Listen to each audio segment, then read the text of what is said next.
Alrighty. So welcome everybody, or anybody, or some people that I can see on the call. Just to check audio, video, can you just type in I can hear you into the chat room? Probably won't be able to see it, but I can if I flick over here. Make sure the audio is working. A couple of yeses. Awesome. So welcome to the Art of Leverage. Today we're going to be talking about probably one of my favorite topics of all, which is this whole notion of creating leverage within a business. Now, when we talk about leverage, what are we actually talking about? In simple terms, if we talk about what leverage is, it comes from the old notion of putting a lever. And if we have a lever and a fulcrum, what we can do is we can use this lever to actually pick up very heavy weights. Now, in relation to business, why is leverage so important? Because, in simple terms, when we start running a business, the first thing we're going to run out of is time. When we run out of time, then we're in a situation where we can't do more because we haven't got any more time. And it's a fascinating topic, because when I talk to people about doubling their profitability or doubling their business, the first thing that usually they come back with is, I'm already working 70 hours a week, I can't possibly do 140. Now, that is impossible. 140 is possible, but then you go 160 and you're running out of time. So the reality of leverage is starting to focus on the most important activities you can do and looking at how we can utilize those activities to increase our business or to improve our time efficiency.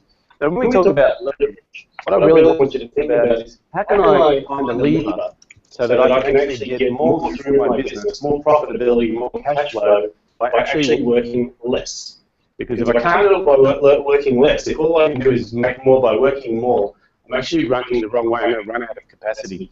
So today we're going to be talking a bit about the idea of leverage. We're going to be talking about ways you can leverage within a business. We're going to talk about a couple of sneaky tricks that will allow you to find time back in your day so that you can continue your growth path within the business. Hopefully everyone downloaded the workbook.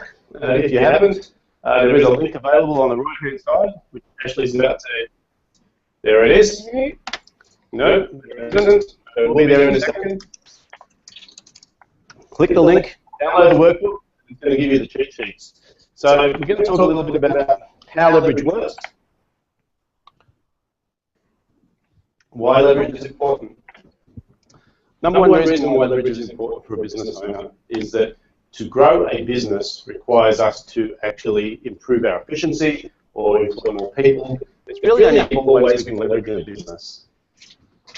So if you turn to page 2 of your notes, you'll have a bit of a simple diagram. It's a bit like this. And if we split that into its 4 quadrants, we think about what are the ways we can leverage within a business. What's the first way? The first way is the one most people are attracted to, is by employing more people. So one of the first quadrants we're going to talk about is people. Now, if we think about what leverage means doing more with less. So the way I can get more hours built out of my business, the way I can do more work is by leveraging my time. Leveraging my time means getting other people to do the work for me. And there's so many different ways we can do that. We can do that through outsourcing. We can do that through contracting. We can do that through employment. Sometimes we can do it through partnership. So if we think about people as one point of leverage, that's really key. Now, what's the second point of leverage within a business?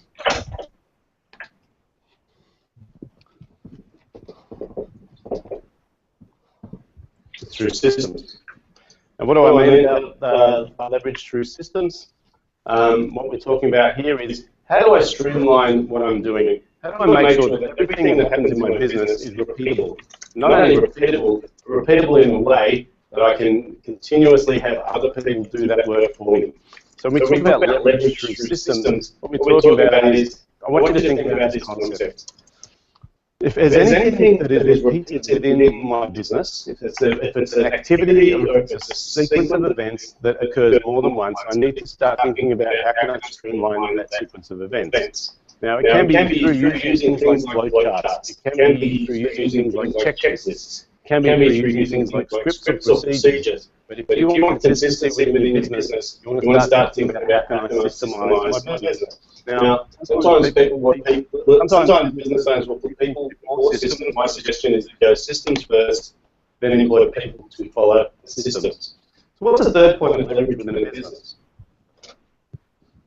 Not as obvious as the other two, but it is obvious if you come from a financial background, because leveraging through finance is obvious when you're doing investment property.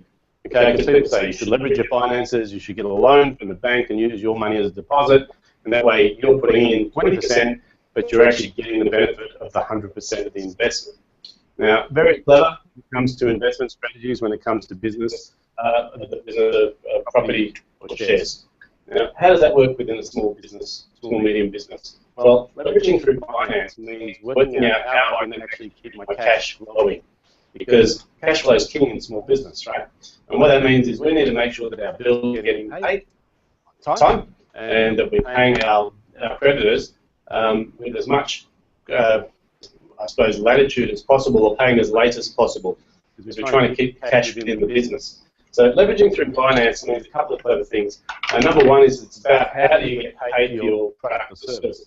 Because if you can get paid in advance, that's leveraging through finance. If you can have regular payment plans, that's leveraging through finance. If you can take credit cards, that's leveraging through finance. The other question is, how do I pay my creditors? Because if I can delay creditors, what it means is that we can actually now leverage finance that way as well. There's companies that are having, that can help you with things like factoring. And factoring means that they will pay your invoices in advance and they'll charge you for that. Now, what we need to do is we need to think about how that works and how we can take advantage of that as well. But that's certainly a point of leverage within the business. Now, the final point of leverage within the business. Oh, we are having audio issues. There is a bit of echo. I don't know why that is. But I might see if I can just a second. 1 sec. Ash, mute. Mm-hmm. Couple of technical issues. You ready? Yeah. Okay. So if you're hearing a little bit of echo, hopefully not too bad, but we're going to try and keep going. Let me see if I can just adjust my microphone. I think that's a bit better. The final point of leverage is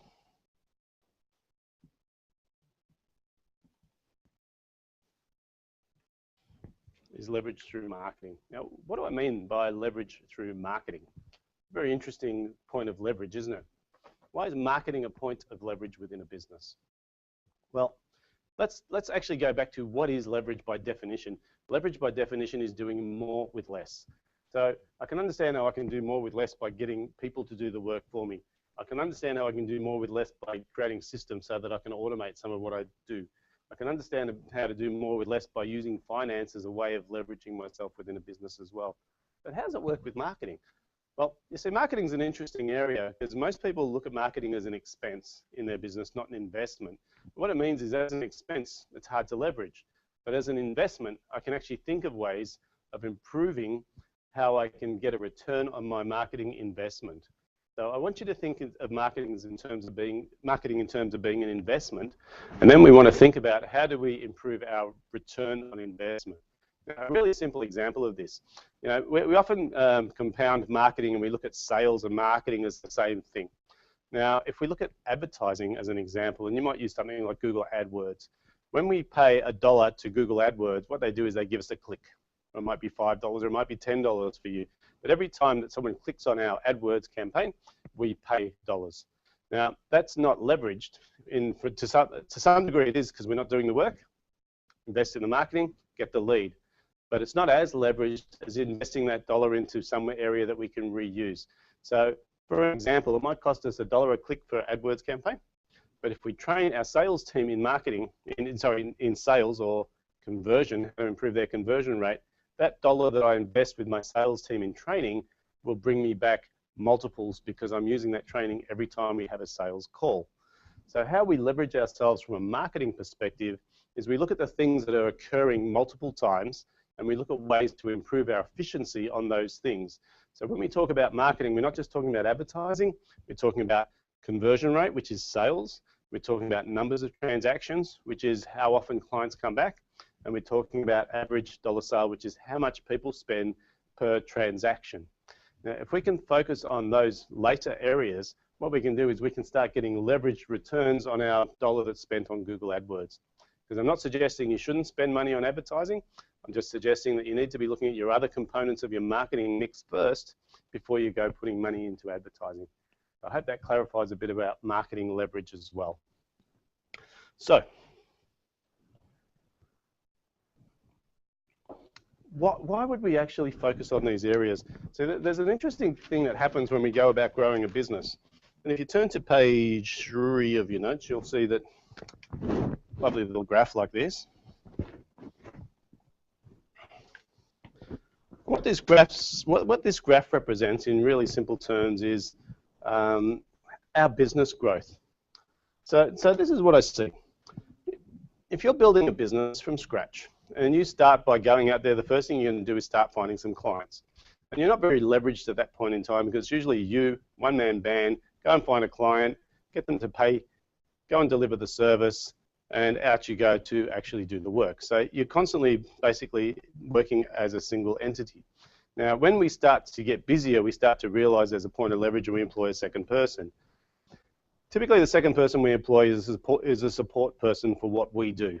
So we're still predominantly the main person in the business. We might have a team around us, but they're supporting what we do. So we're sort of leveraging some of our time because we're passing on the low-level activities. So as we start growing our business, we might see very incremental changes because for every extra dollar that comes in, we're probably spending 50 to 60 to 70 cents on the external resource to actually provide that dollar. So our growth isn't happening as quickly as we'd like. We are growing. Revenue might be growing, but profitability is pretty much either standing still, potentially going backwards. This occurs over a period of time, and while this is happening, we think we're not going anywhere because we might be setting up some structure. So during this growth cycle of the business, we might be focused on things like time management. Because you know what, when I'm a solopreneur, time is my most important asset because I don't have enough of it, and every hour that I have relates to how much I can actually deliver. So once I've got time under control, I can actually increase my revenue a little bit. Unleveraged, but it's growth. So then what happens is after we move beyond time management, we might move into things like delivery. That's just making sure we do a good job so clients keep coming back. Now the reason we want them to come back is so that we're leveraging our marketing, which means I pay for my client once, acquisition cost, but now I get that client to keep spending money with me. Now this is good because we're now starting to see some growth in our business. Now, as we grow, this graph here starts to take on hyperbolic growth. The irony of this whole graph is that most people never get past the start. And sometimes you might have heard of the story Acres of Diamonds, and you know the story really is about someone who actually nearly gets there, nearly finds the acres of diamonds. They go around the world looking, and what they realize in the end is that diamonds were in their own backyard. But they never discovered that because they died while they were out looking. When someone bought the farm, they noticed this glistening stuff in the stream, and it was all the diamonds. But sometimes our wealth in our business is right beneath our very nose. What we need to be thinking about is, how do we know if we're on track when we see very little growth? Because there's a point around about here.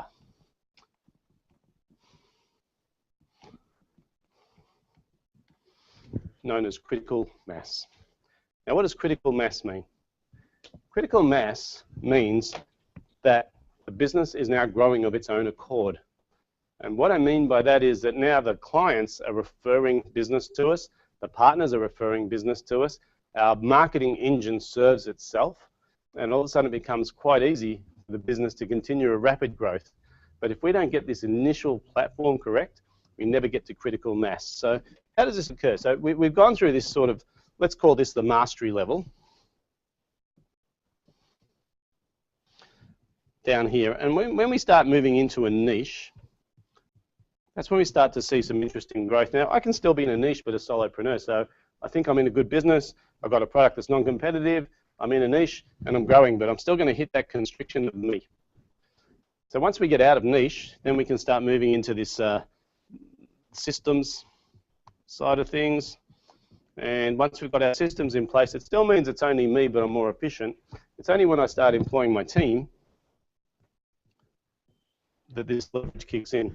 If I do this all in the wrong order, and if I employ people too early without systems, then you know I might end up with too many wages and not enough productivity. If I try building my team but I haven't got a niche, I'm competing on price, which means my margins are very skinny. So there is a sequence of these events that need to occur. If we do them in the right sequence and we build the right team, then we start to see all of a sudden a quite different view of the world from this point onwards. This point onwards, what's happened is our business, excuse me, thank you, our business systems exist, they're in play. I've started putting the right team members on the bus, and the team members are now helping to build the business system. So we've moved beyond just having a one-for-one relationship, which means one team member equals one increment within our business. Now every time we put a team member on board, we move into an exciting time, which is beyond that team, and we start talking about synergy. Synergy means every team member that I add to the team hyperbolically grows the team performance. So by putting another person on board, they're not just providing another linear income, they're actually providing a creative mind that synergizes with the rest of the team, that allows my business to grow. So the reason I'm showing you this today is because typically business owners are thinking in this sort of term of growth. They'd like to see progressive growth, they'd like to find a niche market, and they'd like to grow to a stage where they're making a good income. Often they stop just before greatness. And the reason they stop just before greatness is because they don't feel they're getting the growth for the effort they're putting in. So what you need to be considering is, how do I continually put the equal amount of effort required in to build my base, build my base, build my base, get to a stage where I'm employing the right people are now growing the business on my behalf, and now I've hit critical mass, which means the business will take off of its own accord. That is the secret of leverage. If you understand this methodology, if you understand this psychology, because what it talks about is employing people that are smarter than yourself. Employing people that will build the business because they're now moving towards a cause. They're not just coming into work to do work for money. They're doing work because they can see this thing growing. So it's very exciting times for people who run a business when they get past this stage to critical mass. All right. So, now that we understand critical mass, we also know there's a fair bit of work that has to occur before we see a massive result. How do we go about leveraging? Okay, it's sort of simple, but it's also, you know, quite diabolical, because when we talk about leveraging, typically what I find is people get stuck in things like time management. You know, I need to manage my time better. Yes, there's things called efficiency and there's things called effectiveness. What's the difference? The efficiency is simple. Efficiency means doing more in the same amount of time. Effectiveness is about what you do. So if we start thinking about how we manage time, my favorite principle around this is the 80-20 principle. Now, for those who don't know, 80-20 principle comes from Wilfredo Pareto. It's also known as the Pareto principle. And what he talks about is that 20% of what we do produces 80% of our results. It's also true the other way, 80% of what we do produces 20% of our results. So when it comes to time management, it's a really simple methodology. Look at your week. List everything you do, work out what the 20% is that produces 80% of the results, dump the other 80% or delegate the other 80% and do more of that 20%. So if you're good at selling and your strength is face-to-face and you know that that's where 80% of your results come from, everything else needs to be delegated. So time management is really simple. It's just about looking at the 80-20 principle, being prepared to let go of things that you don't want to be doing and doing more of the things that are going to produce the massive results. Simple leverage around time. The second thing I want you to do is I want you to think about the thing called working on the business. What does working on the business mean? Well, for most people, that means working on a marketing strategy. It means working on job descriptions to employ people into my business. But I'll give you a really simple terminology for what working on the business is. Just write this one down.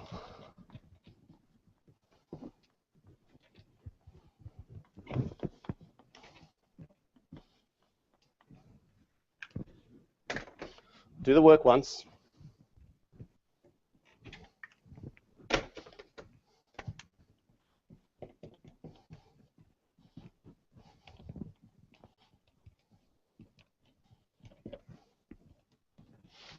Get paid forever. So when it comes to leveraging in business, I think one of my favorite statements that I ever heard is, if I can do the work once and get paid forever, that's leveraged activity. So what does that mean? Well, that means creating something that has perpetuity in it. So as a simple example, if I write a book and I sell that book, I write the book once, and every time I sell the book, it continues to be sold. So I can make a profit off something over a period of time. If we look in simple terms about do the work once, get paid forever, if I create a procedure for how an order is entered into my system, and I can create a training methodology around that, I can give that to someone, they can follow that procedure, and all of a sudden, the order entry system is systemized. So creating the system is doing the work once. Implementing that system so someone else can do the work is getting paid forever. Now, it's interesting, if I ask you the question, if I'm employing someone into my business, is that a leveraged activity? Well, it's an interesting answer. The answer is yes. No. What do I mean by yes and no? Well, the answer is yes if it's the first time I'm recruiting into that role, because I'm creating something which is a new position in my business, and I'm going to employ someone into that business so that they can do the work of that role. So in that scenario, that's working on the business. When that person leaves, or if that person doesn't work out and I need to re-employ into that role, is that leveraged activity? Well, yes, it is. It's leveraged. But now I'm doing the work of the HR person within the business. So arguably, you could say, well, that's technically working in the business now because you're just making sure the machine keeps running. So the entrepreneur, the ultimate aim of the business owner is to be entrepreneurial, which is creating. And creating means doing something, creating an idea, or implementing an idea into a system so that it can be done by someone else. So just keep that in your mind. Do the work once, get paid forever is leveraged activity, is working on the business rather than in the business. And if you keep asking the question every single week, what can I do this week that is going to leverage me in my business? You will start to build your business platform. I suppose the last thing I wanted to talk about in this sort of area, and by the way, I am open to questions. If anyone has any questions, please just throw them into the chat box and I'll endeavour to answer them as we go. Just want you to turn to the last page of your notes there, which is the 7 steps to entrepreneurship. And I just want to talk about these, and I'm sorry I have my back to you, but I'll be back to you. There we go. So what's the first stage of entrepreneurship? Sometimes people talk about, the importance of education. Now, to me, I'm a lifelong student. Now, as a student, what does that mean? Student is a person who learns. Now, learning is probably one of the most critical aspects to developing, to becoming better at whatever you do. Now, being a student of life, being a student of business means that you'll learn from other people. You'll learn from books, you'll learn from seminars, you'll learn from workshops, you'll learn from webinars, all sorts of things. But really, that's base one. Because if I know what I'm doing, that's one thing, but then to actually implement it is another thing altogether. So after the student level, we actually need to start practicing our skills. So the student goes to school and they learn to do a profession, and the next thing they need to do is they need to become an employee. Basically, they go out and get a job. Now, if you think about what an employee does, they work. They work for money, which means they're sacrificing their time for money. So when we sacrifice time for money, that's okay, because that actually gives us enough money to live and to work. But as an employee, if you read Robert Kiyosaki's book, Rich Dad, Poor Dad, I'll get Ash to pump that into the chat section for those who haven't read it. One of the best books I've ever found about wealth creation. Been around for a long time, very easy to read. And he talks about the only reason that you get a job is to learn. And if you think of it that way, it's not about making money, it's about learning. And the reason we want to look at a job as a way of learning is because we're capping our income to the amount of hours that we can provide. So the problem with being an employee and generating income from that point of view is that you're capped. The only way you can make more money is to either work longer hours or to become smarter, right? So the more study you do, the more you become worth per hour. Now, it's sort of leveraged, but it's sort of capped at the same time.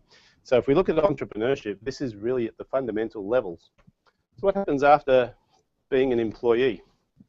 This is interesting because if you read Michael Gerber's book, The E-Myth, he talks about a thing called the entrepreneurial seizure.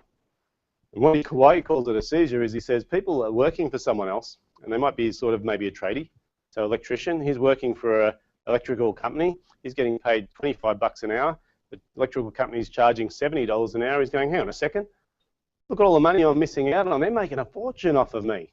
Now, for those people who run their own business, you know the answer to that. There's a cost to running a business. So the typical employee sees it from the employee's point of view, and they say, well, if I'm getting paid 25 and he's making 70, therefore he's making 45 bucks an hour off me, and he's doing nothing. So they go, bugger this, I quit, and I'm going to go and become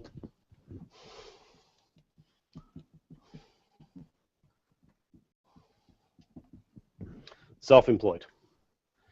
Now, hey presto, we become self-employed. We think we're a business owner because we have an ABN, we own a business number, but the truth of the matter is the work that we do is still work. It's just that we now cover the taxes, we now cover the risk, but we have an ABN, so we're a business. So we call it self-employed. And then that's where the problem lies. Now remember I said Michael Gerber talked about having an entrepreneurial seizure. Now the reason he calls it a seizure is because when someone does become self-employed, the entrepreneurial spirit only lasted for a few minutes. It doesn't last for a long period of time because the entrepreneurial spirit is what got them to say, bugger working for someone else, I'm going to go work for myself. But then usually what happens is they relegate themselves to a job of hard labor. They get stuck on this treadmill called self-employed because they're not really in a business at all. They're in a job, but they thought it was a business. So then, we think about being self-employed for a while and we realize that, hey, this is not the end. There is a next step. So what we need to do is we need to increase our skills and go from being self-employed to actually employing other people. So self-employed to employing other people means becoming a manager. Totally different set of skills to being self-employed. So the electrician who went out and started his own business, he did it because he was good at doing electrical work. And so when he's self-employed, he's still just an electrician. It's just that now he has all these other responsibilities, which includes paying tax, paying bills, getting all of the ducks in a row, doing admin, doing invoicing, which is none of the skills that he liked. He liked doing this. This is what he was really good at. And so now he starts to realize that this is going to destroy him because he can't keep up with all the different aspects. He doesn't like selling. He doesn't like marketing. He just likes working on the tools. So now the only way to escape this is either learn how to do all the admin, or even better, learn how to manage other people doing the admin. So the management skill is the next point of leverage in growing this entrepreneurial spirit. And the management skill means that I can actually now go out there, I can find good people, I can make sure that I keep them focused, motivated, and I can make sure that they're yielding a return for me. So a good manager is someone who knows how to find and keep good people. Therein lies the secret. To grow a business beyond yourself, you actually need to learn how to manage other people. So let's think about what happens when I become a good manager. Because sometimes people go, that's great, now I'm a great manager, I can employ good people, but the problem is, if I'm not there, things don't happen. Because you still need to be there all the time as a manager. And this is where another distinction kicks in, because even being in a business where there's 20, 30, 40 employees, if those employees still require you to be there, you're still working in the business, not on the business. So what's the next step after manager?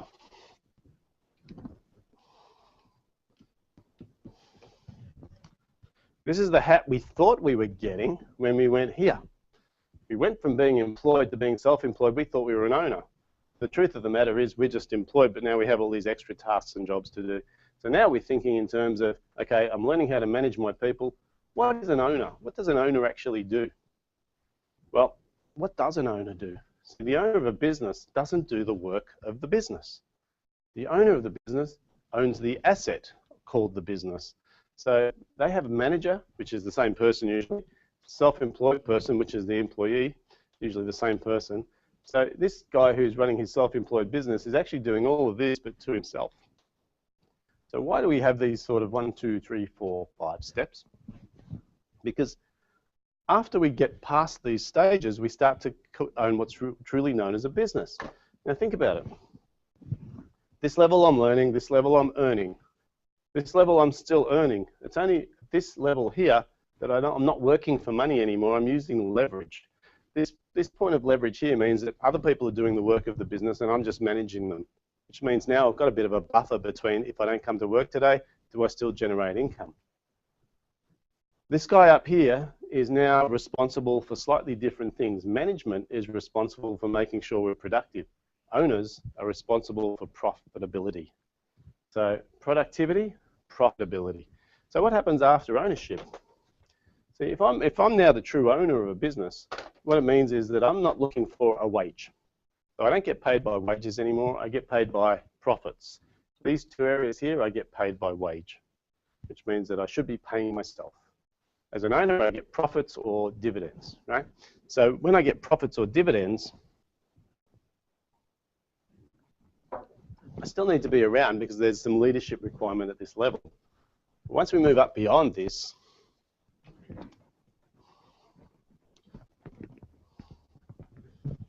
I'm now an investor. Now, what's the difference between an owner and investor? Well, usually an owner is born from someone being self-employed, building the business, and actually being stuck with it. Being an investor generally means I have an option.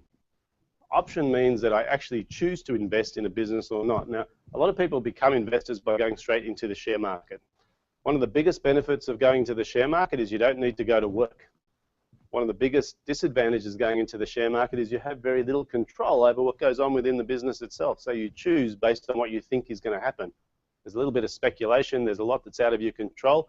The only thing you can control as an investor is when you put your money in and when you take your money out.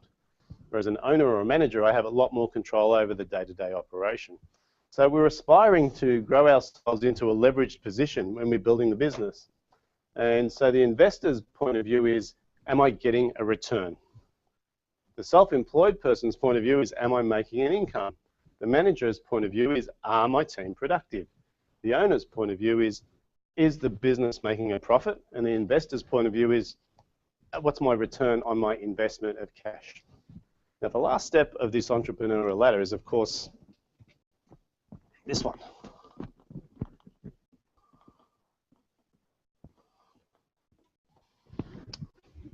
The one of being the entrepreneur itself. Remember I said, you go into business for yourself because you have an entrepreneurial seizure. Usually the entrepreneur is the creator. So where the investor will look for an idea or for a business to put their money into, and there's lots of investors out there looking for great ideas, but there's not very many people who know actually how to develop a great idea. So remember, notice I said develop, not have, because there's lots of people who have great ideas, but the person who can execute on the idea is the entrepreneur. When I can turn an idea into money, investors will find me. When I have a great idea, but I don't really know how to implement it, investors will run the other way. So here we are trying to build our entrepreneurial mindset because this is the most leveraged area here. So here we're trading time for money, right up to here. At this point in time, we now have asset value within the business. The investor doesn't have asset value in the business, they're looking for investments. So they're looking to buy an asset value. So they'll pay money and expect a return. The entrepreneur, on the other hand, creates value. How do they create value? They come up with a new idea. You know, what's a great example, very recent? Uber. You know, I don't know if you guys have heard of Uber. It's the new revolution in taxis. And what happened? Someone decided, you know what, taxis are not great. Problem with taxis are they don't make much money, the drivers, so they're not that excited about working. The cars are pretty dilapidated and run down. And you know what, they don't like doing short runs. And one of the main reasons is that it was such a bastion that was controlled by the people who had the licenses. And all of a sudden, this person who developed Uber created a new idea and revolutionized an industry. I can now push a button on my phone and I can get a cab to come and pick me up within 2 to 3 minutes. It's a privately owned car. It's in beautiful condition. The guy who's picking me up is excited, and I'm paying 30% less than a taxi. So the person who came up with the idea and implemented the idea is the entrepreneur. Investors found him. So now what happens is anyone who wants to go to Uber and invest, more than welcome to, because it's a great idea. The other place investors are going now is to these crowdsourcing sites, crowdfunding sites. So you go to websites like Kickstarter, and there's a million ideas and people looking for investors. So if you've got money to invest and you're looking for some smart ideas to invest small dollars into, you're not restricted to the share market and property anymore. You can now jump online and you can find business ideas. And you can start putting money into some of these ideas. Challenge, obviously, is do these ideas get implemented? But you'll very quickly learn that it's not necessarily about the idea. It's about the implementation of that idea. So really, today I'm trying to give you a sense of what leverage is, because often when I meet people who run their own business, they get stuck here, or here, or here. They never really think about how do I get beyond ownership of my own business.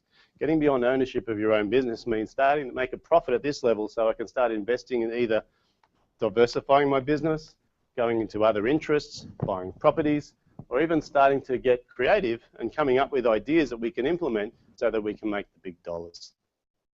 So look, I hope this has been helpful. Today's only a pretty short and sharp summary. What we are doing is this month we're running a workshop on the art of leverage and how you can leverage within your own business. Within that workshop, we'll be drilling into a lot of what we've talked about today. We'll be talking about specific strategies to leverage people, specific strategies to leverage your finances, specific strategies to leverage your systems and marketing. And each one of those areas, what you can do is you can start implementing these strategies and you can start watching the snowballing effect of leverage, because one of the things leverage does is it allows us to multiply the effects of our efforts. So I want you to think in terms of leverage, think in terms of the Pareto principle. I want you to think in terms of how I can do more with less. Because as you keep doing that, your business will grow, your profitability will grow, and your lifestyle will grow. I'm just going to check if there's any questions before we start wrapping up for today. There is one. Okay, so the question is, how do I leverage my marketing? How do I leverage marketing? It's a good question. How do I leverage marketing? So I think I mentioned it before, and I go into this in a lot more detail in one of my other workshops. But really, if we think about what marketing is, what is it, right? Marketing is about generating leads. Now, everyone I speak to in business, I ask the question, would you like to grow your business? They go, yeah. My next question is, what do you need to grow your business? They say, we want more leads. Okay, so if we can give you more leads, your business will grow. Yes, of course it's true. But generating business, growing your business through leads is probably one of the most inefficient areas that you can. And the reason I say that is because leads is just inquiries. Every time we get an inquiry, we still have to convert.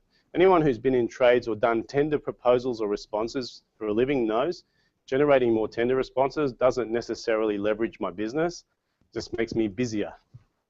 So when we talk about marketing, most people think in terms of how do I generate leads, because that's what marketing is, right? The other thing people think about when it comes to marketing is things like databases, newsletters, blogging, all those sorts of things, which is really about what I would call the number of transactions. Yep.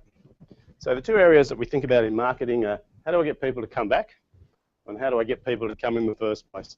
Now, the second area that I would really like to focus in on is when we do talk about marketing and leveraging it, there's a thing that needs to happen to get a lead to turn into a customer, and that's the thing that's called conversion. Now, strictly speaking, conversion is not marketing, it's sales.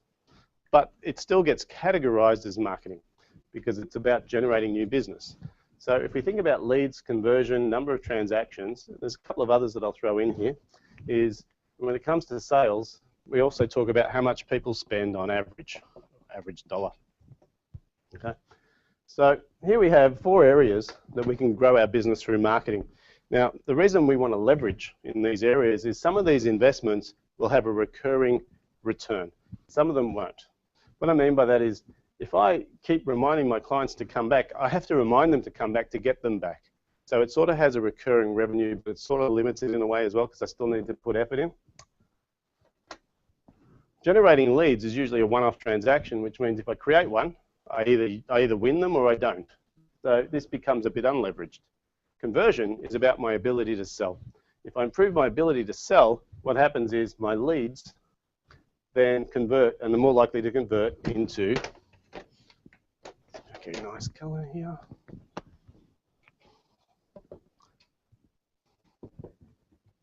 Into customers.